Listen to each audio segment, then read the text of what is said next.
तर नमस्कार मित्रांनो, तर कसे आहे तुम्ही सगळे? मी खात्री करतो की तुम्ही सगळे चांगलीच असणार. अच्छा. तर मित्रांनो, तुम्हाला प्रश्न पडला असेल तर हा कॉमेडी करणारा माणूस हा व्लॉगिंगच्या धंद्यात कधीपासून आला?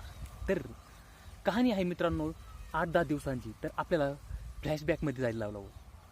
फ्लॅशबॅक. अरे एक सेकंड. फ्लॅशबॅक काय 10-15 दिवसाचा, त्याच्यामुळे फ्लॅशबॅक जायची काही गरज नाही, मीच सांगतो तुम्हाला.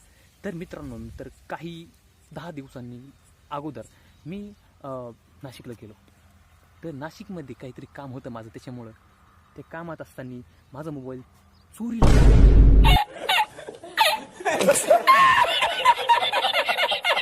त्याच्यामुळं मला हा मम्मीचा मोबाईलमध्ये आता व्लॉगिंग करायची हे धंदे चालू करावं लागले. त्याच्यामुळं तुम्ही सहन करा मला. तर आईच्या गावात पाणी त्या चोराच्या.